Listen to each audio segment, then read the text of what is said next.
नमो अरिहन्ताणं नमो सिद्धाणं नमो आयरियाणं नमो उवज्झायाणं नमो लोये सव्यसाहूढं मङ्गलं भगवान् वीरो मङ्गलं गौतमो गणी मङ्गलं कुन्दकुन्दाद्यो जैन धर्मोस्तु मङ्गलम् सर्वमङ्गलमाङ्गल्यं सर्वकल्याणकारकम्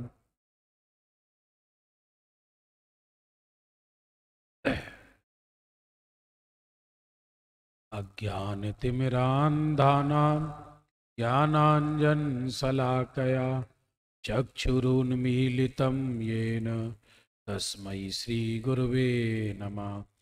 आत्मा ज्ञानं स्वयं ज्ञानं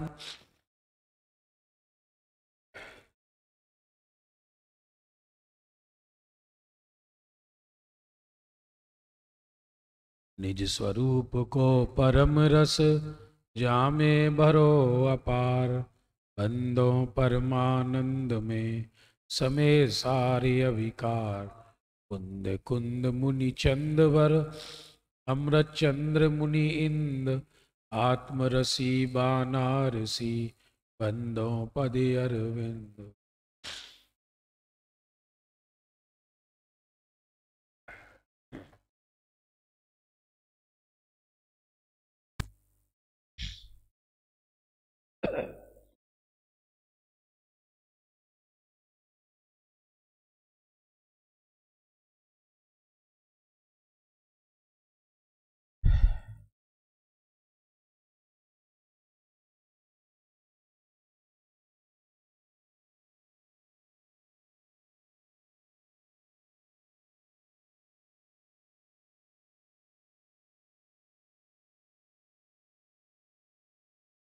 वैसे तो अभी जो गुरुदेव का प्रवचन है, वास्तव में गुरुदेव का प्रवचन आपके समझ में आने लगा और गुरुदेव का तत्व ज्ञान आदि आपके समझ में आता है तो ये मान के चलो कि आपने द्वादशांग का सार सीख लिया है? हाँ, हिंदी के तो काफ़ी प्रवचन है ना, इसलिए कोई दिक्कत नहीं है। हिंदी में ऐसा थोड़ी कि हिंदी में प्रवचन नहीं है।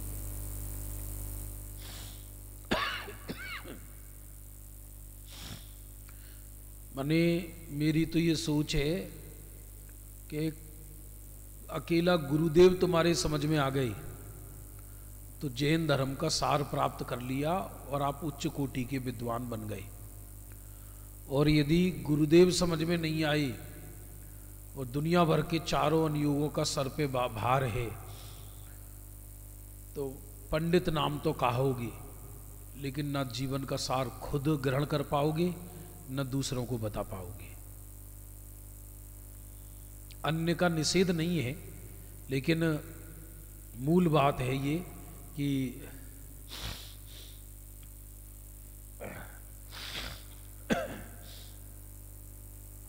गुरुदेव का ऐसा गजब का काम है। चलिए, अपना चल रहा था, साध्य साधक द्वार चल रहा था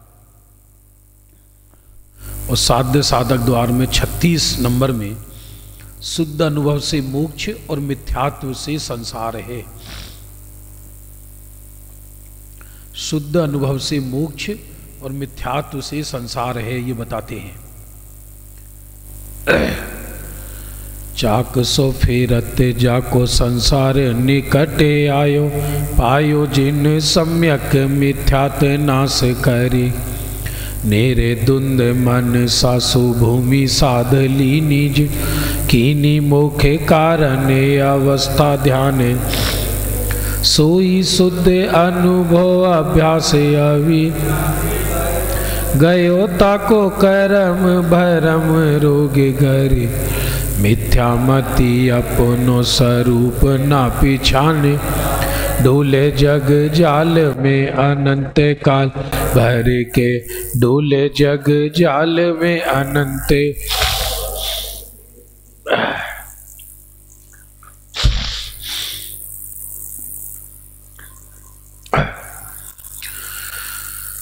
क्योंकि साध्य साधक द्वार में सप्त व्यसनों के बाद भाव रत्नों की चर्चा हुई। फिर ये कहा कि मोक्ष मार्ग के साधक जीवों की अवस्था कैसी होती है। जगत के जीवों का अनुभव अशुद्ध है, हमारा तुम्हारा अनुभव मिथ्या है। हमारा तुम्हारा अनुभव मिथ्या क्यों है कि हमारा तुम्हारा अनुभव मिथ्या इसलिए है कि क्योंकि ये तो पुण्य पाप के अनुभव है। किसके अनुभव हैं? पुण्य पाप के अनुभव हैं तुम्हारे हमारे। कहो तो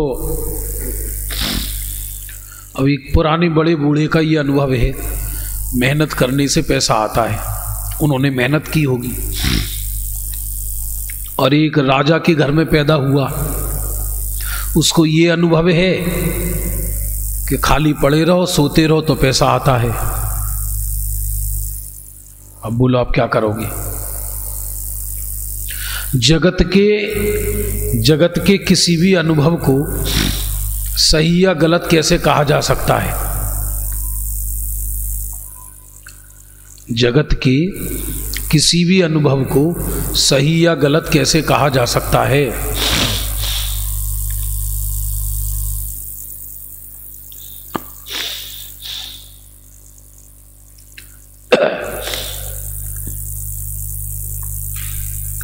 क्यों? क्योंकि वो तो सबकी फीलिंग अलग अलग तरह की होती है और अलग अलग तरह की हो सकती है। जगत की फीलिंग अलग अलग तरह की होती है, अलग अलग तरह की हो सकती है।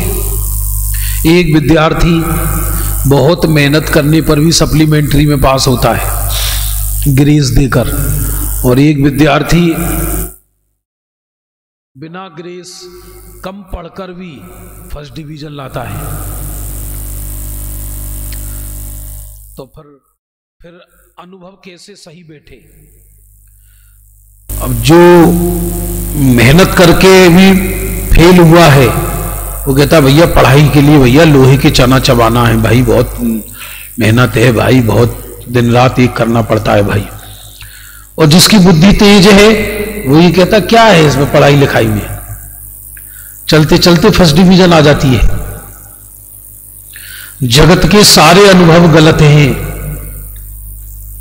तुम्हारे पुण्य का उदय है तो अल्ली मल्ली खाओ, शरीर स्वस्थ रहेगा।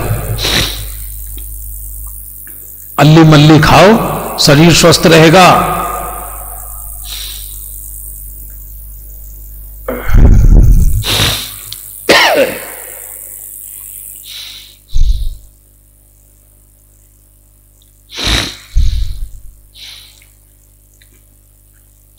शरीर स्वस्थ रहेगा। और यदि आपके पाप का उदय है तो शुद्ध सूला का भोजन करो और निरंतर सोच सोच के खाओ, ये नुकसान करती है फायदा करती है। ऐसा होने पर भी आपको शरीर स्वस्थ नहीं रहेगा दिन रात। अब देखो आप, कई लोग ऐसे भी हैं कि जीवन में बाजार का भी नहीं खाया उनको भी कैंसर हो रहा है। और कई लोग ये ऐसे हैं कि 2-2 टाइम पीते हैं, 3-3 टाइम पीते हैं और तो भी संसार में कष्ट भोग रहे हैं। नहीं, शरीर स्वस्थ है, उल्टा है। मैंने देखे ऐसे कई लोग लंदन में, वो कहते हम तो दोनों टाइम पीते हैं और 80 से ऊपर उम्र है, 75, 70, 75, 80 के आसपास। और एक व्यक्ति उबला हुआ पानी पी रहा है, दोहरा छन्ना छान के, तो भी कैंसर हो रहा है। तो भी क्या नियम बनाओगे जगत की? इसलिए जगत के जितने भी नियम हैं वो सब जगत के अनुभव सब झूठे हैं। और जो शुद्ध अनुभव, देखो फिर से सुनना, लौकिक अनुभव सबके न्यारे न्यारे, पर आत्म अनुभवियों का सबका एक जैसा अनुभव है। आत्म अनुभवी के सबका एक जैसा अनुभव मिलेगा, क्योंकि आत्म अनुभव एक ही तरह का होता है और लौकिक अनुभव हमारे पुण्य पाप के आधार से होते हैं।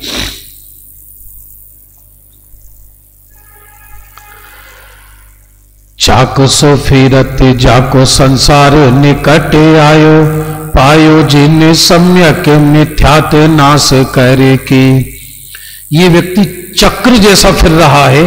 चाक सो फिरत जाको संसार निकट आयो, जो संसार चक्र जैसा फिर रहा था उसका संसार निकट आ गया। चाक की तरह फिरती है दुनिया, चाक की तरह संसार फिर रहा है जी।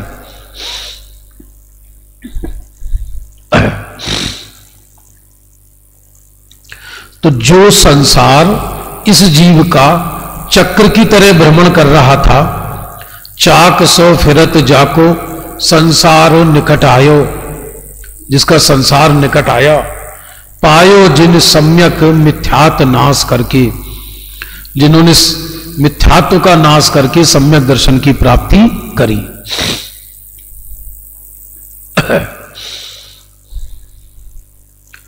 और इसी को कर्णन योग की भाषा में कहो तो ऐसा कह सकते हैं, जिसके अर्ध पुद्गल परावर्तन काल संसार शेष रहा।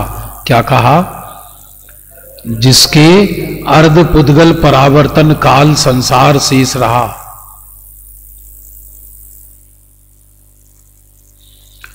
अर्ध पुद्गल पराव उसको मैक्सिमम बोल रहा हूं, जिसका अधिकतम अर्ध पुद्गल परावर्तन काल संसार शेष रहा है, उसको धीरे धीरे आत्मा की बातें रुचने लगेंगी। और जिसको 2-4 वर्ष से ही मोक्ष जाना है उसका तो पूछो नहीं। फिर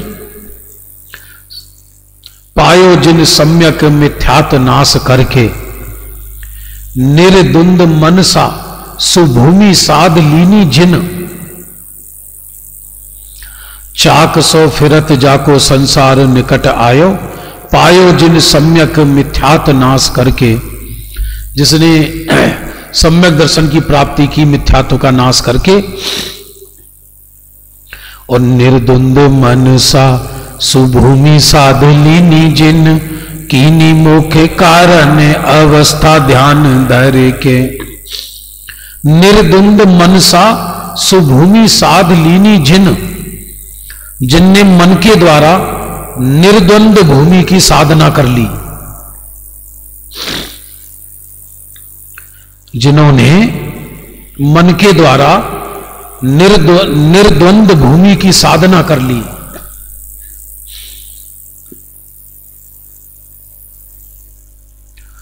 ये द्वंद ही संसार है, विचार किया जाए तो। ऐसा द्वंद रखना कि पता नहीं जगत में सुख है या मोक्ष में सुख है, पता नहीं संसार सत्य है या विज्ञान सत्य है, ये ऐसे दिमाग वालों का जीवन नष्ट हो जाता है। मैं तो कहता हूं यदि जगत में सुख नजर आता है तो जगत के सिद्धांतों के अनुसार चलो, फिर धर्म मत करो। कोई चीज एक तो ढंग से जियो। और यदि फिर मोक्ष मार्ग का निर्णय हो गया है, सच्चे देवगुरु धर्म का निर्णय हो गया, सर्वज्ञ कथित जिन शासन पर निर्णय अपना हो गया, सर्वज्ञ कथित जिन शासन पे का यदि निर्णय हो गया जीव को, तो सर्वज्ञ कथित जिन शासन का यदि निर्णय हो गया है तो फिर ढंग से जैन शासन के अनुसार चलो। फिर जगत के संशय आदि में मत फंसना।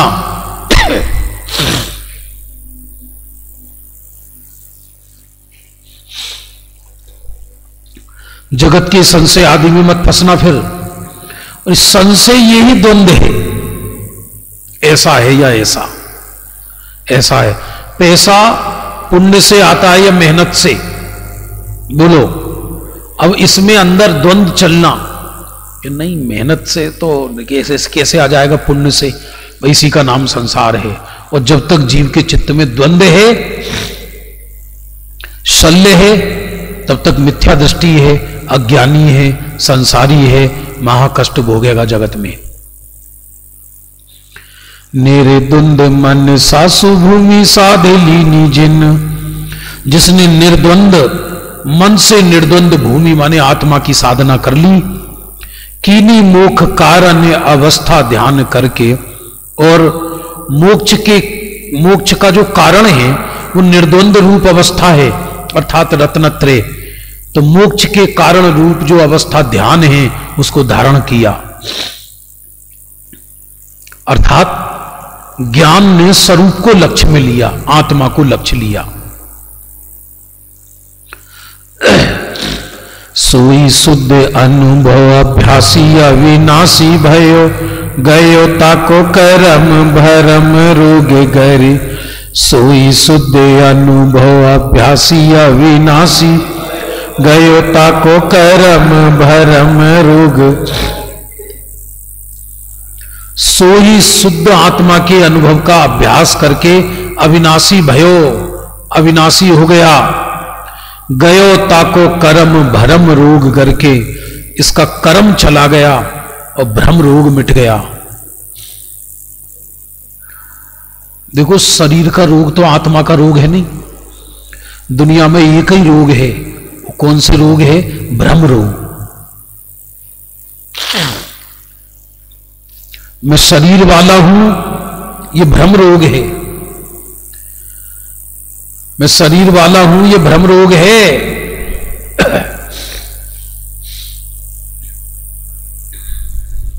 भ्रम रोग हर मुख चंद्र ते अमृत झड़े, मुनिराज की।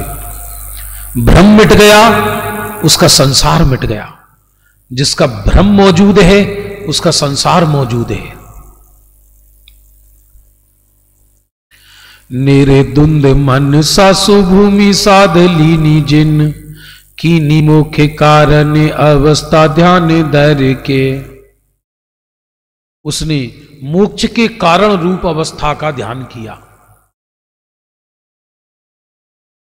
और ये भी व्यवहार है, आत्मा से प्रेम, उसका नाम ध्यान है। ध्यान बात जानते हो किसको कहते हैं? जिसको बिना याद दिलाए 24 घंटे जिसकी याद आती हो, वो ध्यान कहलाता है। जिसको बिना याद किए 24 घंटे जिसकी स्मृति आती हो, याद आती हो, उसको क्या कहते हैं? ध्यान कहते हैं।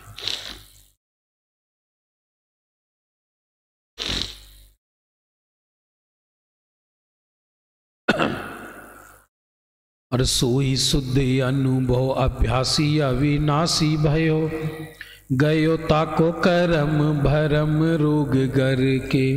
उस शुद्ध अनुभव का अभ्यास हो गया और उसको भ्रम रोग मिट गया। मिथ्या मति अपनो स्वरूप ना पिछाने ताते, डोले जग जाल में अनंत काल भर के।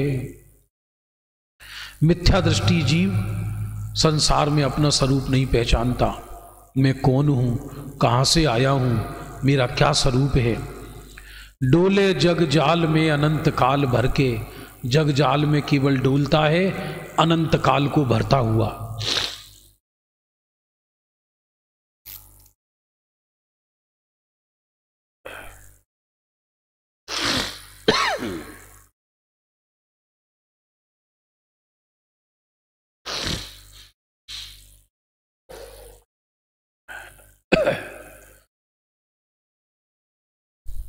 कितना अर्थ करें। समय सार नाटक का तो एक एक छंद बनारसी दास जी के आत्म अनुभव से निकला हुआ है।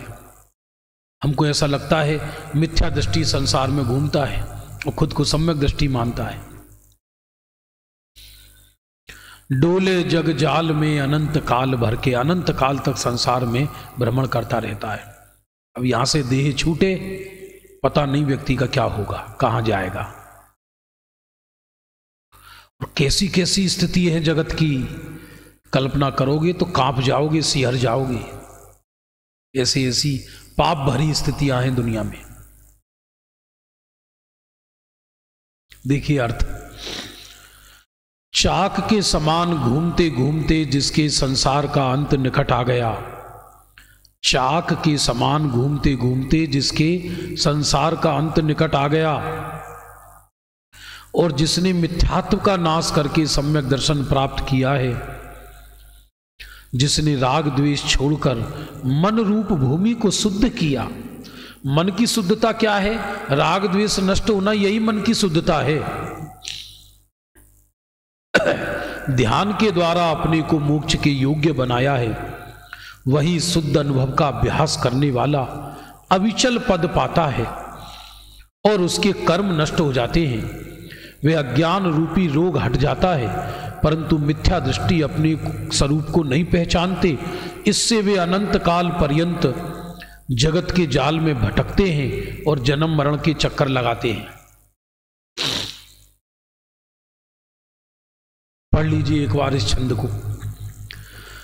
चाको सो फेरत जाको संसार,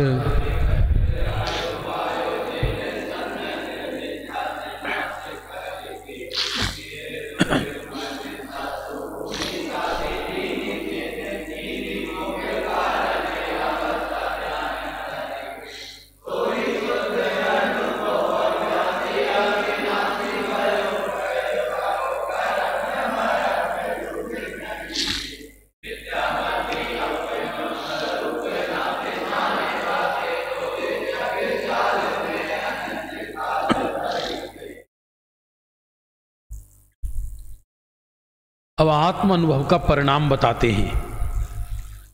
आत्म अनुभवी को कैसा होता है आत्म अनुभव का परिणाम, और आत्म अनुभवी को क्या प्राप्त होता है। जे जीव दरव रूप तथा परे जाय रूप, दो ने प्रवान वस्तु शुद्धता गह तू है। जे अशुद्ध भावन त्यागी वही सर्वत, विशेषो विमुख वे विरागता। जे जे ग्राह्य भाव त्याग भाव दो, भावानी अनुभव अभ्यास विषय एक।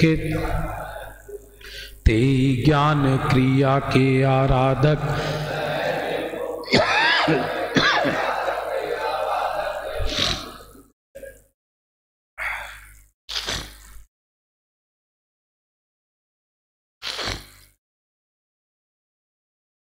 जे जीव दरव रूप तथा परजाय रूप, दो ने प्रवान वस्तु शुद्धता गहते है। ने का अर्थ क्या इधर? नए। जो जीव द्रव्य रूप पर्याय रूप दोनों नए से पहले वस्तु को पहचानता है। देखो, पर्याय का भी निषेध वो ही कर सकता है जिसे पर्याय का ज्ञान हो। क्या कहा? जिसे पर्याय का ज्ञान हो वही तो पर्याय का निषेध करेगा। किसी चीज का निषेध तभी संभव है जब उसकी पहले स्वीकृति हो जाए, उसकी अस्थि की स्वीकृति हो जाए।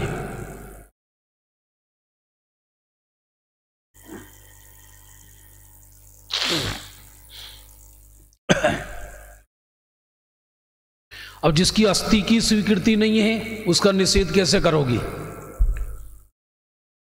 कई लोग संपूर्ण नए को समझे बिना ऐसा बोलने लगते हैं, हम तो राग द्वेष से रहित हैं, हम में तो पर्याय नहीं है।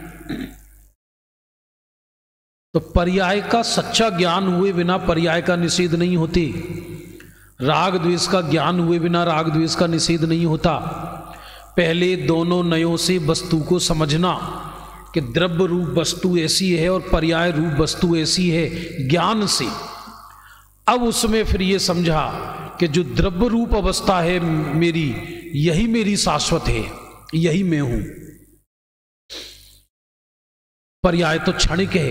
ऐसा पर्याय से दृष्टि हटाकर स्वरूप पर जो जाता है उसको दोनों नयों का ग्रहण करना कहलाता है। दो नए के ग्रहण करने का अर्थ ये नहीं है कि द्रव्य और पर्याय रूप दोनों वस्तु रूप में हूं, ऐसा नहीं है। किसी को केले के छिलके का ज्ञान है तो केले के छिलके के ज्ञान का अर्थ क्या है?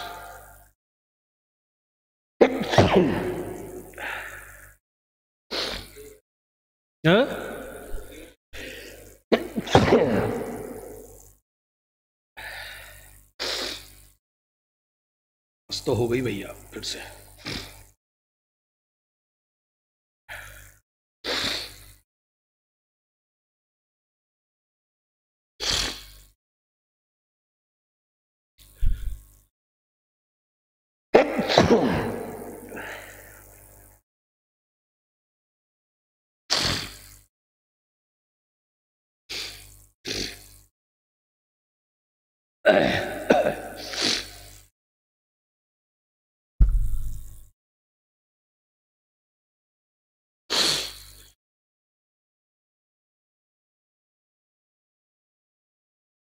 हाँ जी,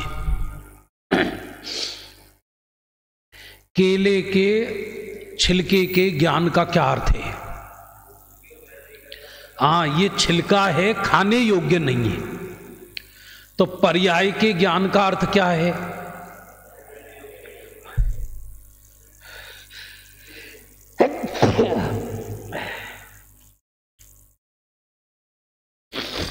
हो गया आज तो भयंकर।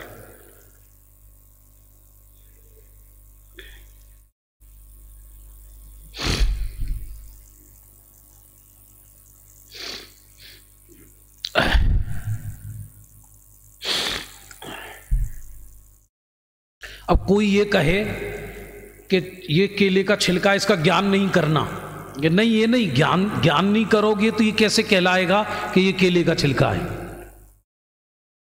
तो शरीर का ज्ञान तो किया जाता है, पर्याय का ज्ञान तो किया क्या जाता है, हो जाता है। समय पर, अपने समय पर स्वयमेव ज्ञान हो जाता है, स्वयमेव ज्ञान हो जाता है। लेकिन स्वयमेव ज्ञान होने पर ज्ञान कैसा ज्ञान होता है कि ये पर्याय है, ये क्षणिक है, ये मेरा त्रिकाल स्वरूप नहीं है, मैं तो त्रिकाल चैतन्य वस्तु हूं। ऐसा पर्याय स्वयं ज्ञान करती है अपना। और पर्याय जब अपने विषय में पर्याय स्वयं हेता धारण करती है, तब पर्याय ध्रुव पर समर्पित हो जाती है।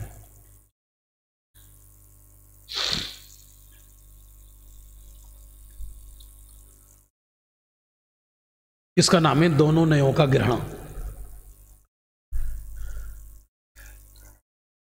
जी अशुद्ध भावनी के त्यागी वही सर्वथा, विशेषो विमुख वे विरागता बहतु है। जो अशुद्ध भावों के त्यागी हो गए सर्वथा, विशेषो विमुख वह विरागता बहतु है। अशुद्ध भावों का श्रद्धा में त्याग तो चौथे गुण स्थान में होता है, और पर्याय में से रहित अशुद्ध भाव 12वें गुण स्थान में नष्ट होते हैं। जे अशुद्ध भावनी के त्यागी वही सर्वता, विशेषो विमुख वह विरागता बहते हैं। जो पंचेंद्री विषय कसायों से विमुख हो गए, जिनके निरंतर विरागता बह रही है, वीतरागता बह रही है। जे जे ग्राह्य भाव त्यागे भाव दो भावनी को, अनुभव अभ्यास विषय एकता कर तू है।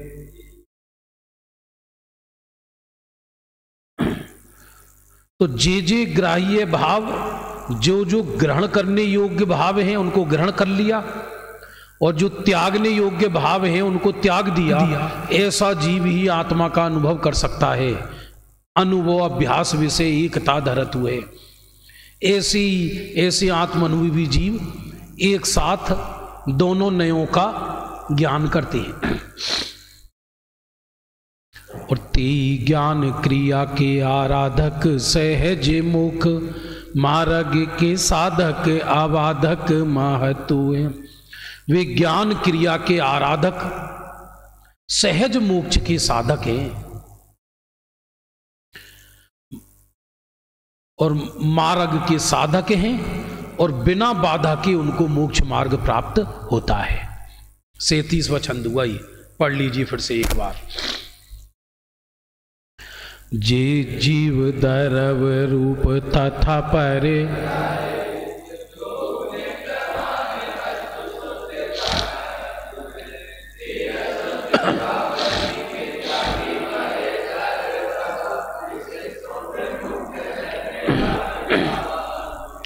जे जे ग्राह्य भाव त्याग भाव दो भावन अनुभव अभ्यास विषय एकता ते ज्ञान क्रिया के आराधक सहज मार्ग के साधक आवादक।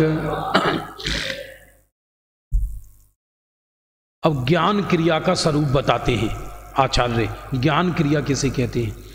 वैसे तो देखना, निगोद से लेकर सिद्धों तक प्रत्येक जीव ज्ञान क्रिया ही होती है, प्रत्येक आत्मा अपनी ज्ञान क्रिया का ही करता है। लेकिन अज्ञानी ये नहीं मानता मैं ज्ञान मात्र हूँ, इसलिए भ्रम से रागादि परिणामों का कर्ता बनता है, देहादि का कर्ता बनता है। कर्ता है नहीं, कर्ता बनता है। क्या बोला? कर्ता है नहीं, कर्ता बनता है।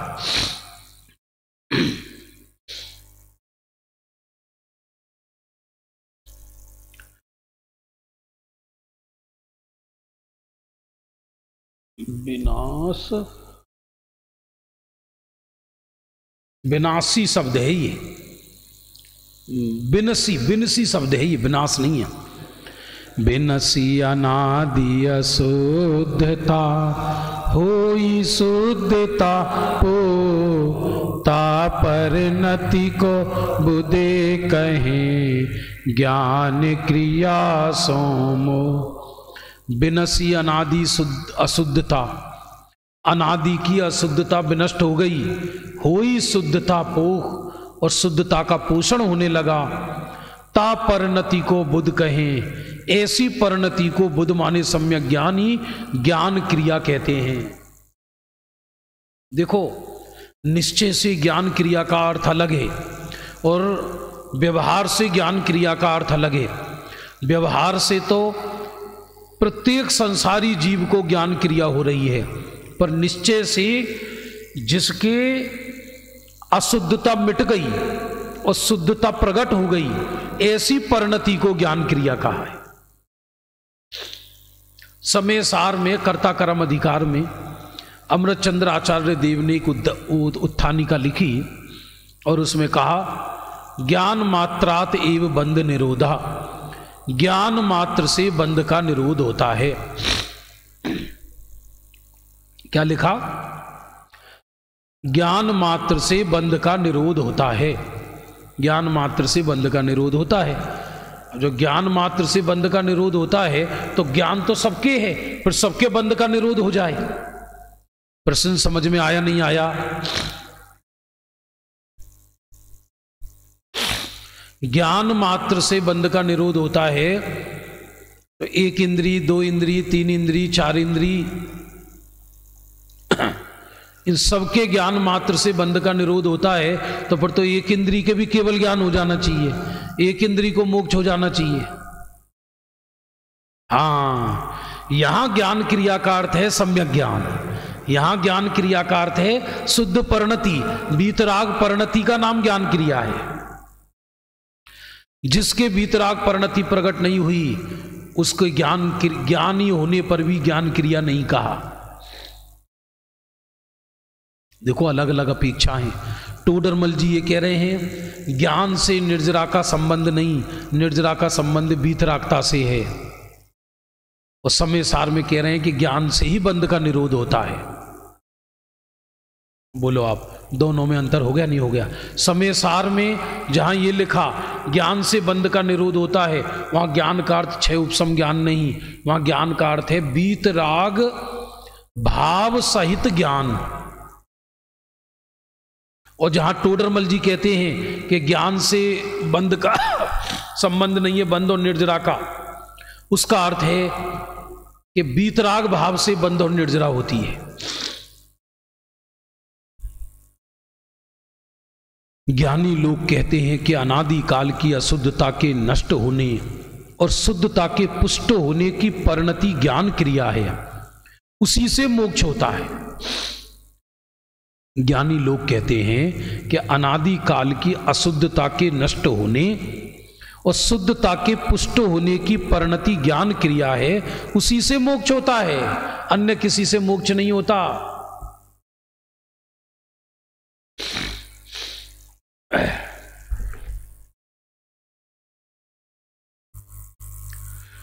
बिनसी अनादि अशुद्धता होई शुद्धता पो तापर नति को बुद्धे कहें ज्ञान क्रिया।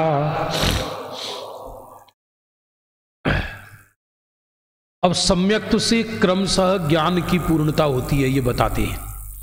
सम्यक्त से, सम्यक दर्शन से, सम्यक्त से क्रमशः ज्ञान की पूर्णता होती है।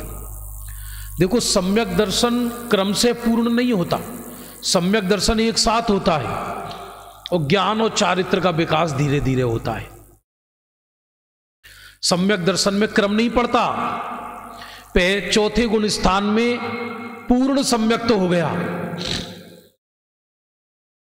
और सम्यक ज्ञान भी प्रकट हो गया, लेकिन पूर्ण ज्ञान कब होगा? केवल ज्ञान हो जाने पे। चारित्र पूर्ण कब होगा?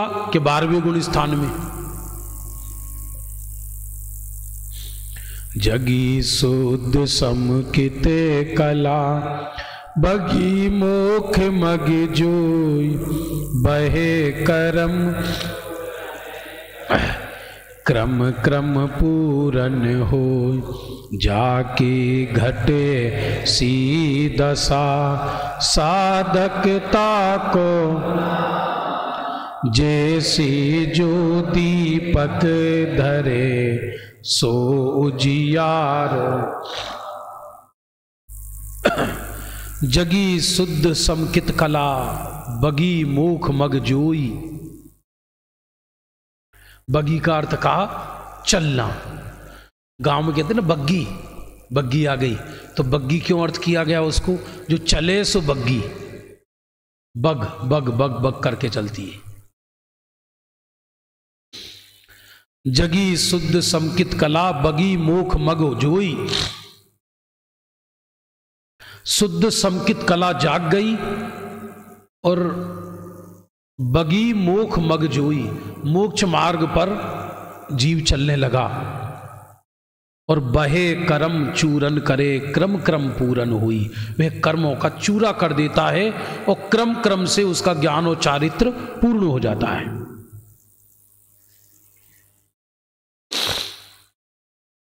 कई लोगों को प्रश्न होता है, सम्यक दर्शन होती चारित्र पूर्ण क्यों नहीं होता?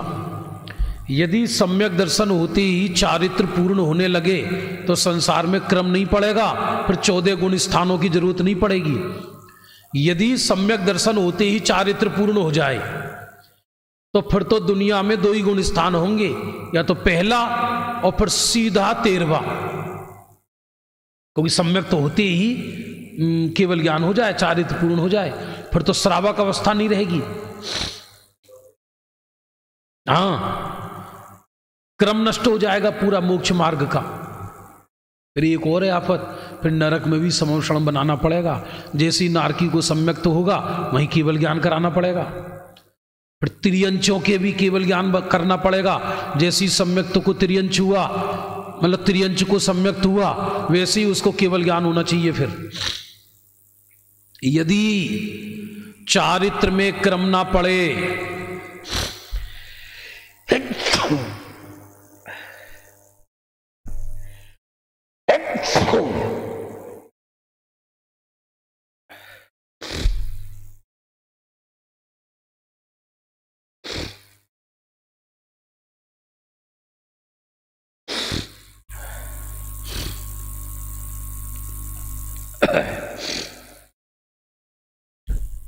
तो साधक साध्य का भेद मिट जाएगा। इसलिए ज्ञान और चारित्र में क्रम पड़ेगा। वह कर्म चूरन करे क्रम क्रम पूरन हुई। और जाके घटे सी दशा साधकता को नाम जैसे जो दीपक धरे सो उजी। जैसे जो दीपक धरे, जैसे दीपक जलता है, दीपक तो उसका जहां दीपक रखा जाता है उसका घर उजियाला हो जाता है। ऐसी ही जिसके शुद्ध समकित कला प्रकट हो गई क्रम क्रम से उसका ज्ञान चारित्र पूर्ण होता है। ऐसी दशा जिसके है उसका नाम साधक है, और ऐसा साधक क्रम क्रम से केवल ज्ञान को प्राप्त करता है, जैसे दीपक जलने पर घर उजियाला कहलाता है। अर्थ देखिए, सम्यक दर्शन की जो किरण प्रकाशित होती है और मोक्ष के मार्ग में चलती है, वे धीरे धीरे कर्मों का नाश करती हुई परमात्मा बनती है। जिसके चित्त में ऐसी सम्यक दर्शन की किरण का उदय हुआ है, उसी का नाम साधक है। जैसे कि जिस घर में दीपक जलाया जाता है, उसी घर में उजेला होता है। जगी शुद्ध समकिते कला, बगी मोख मग जोई, बहे करम चूरन करे, क्रम क्रम जाकी घटे सी दशा, साधक को नाम जैसे ज्योति सो उजियार। समय हो गया। जिनवाणी स्तुति।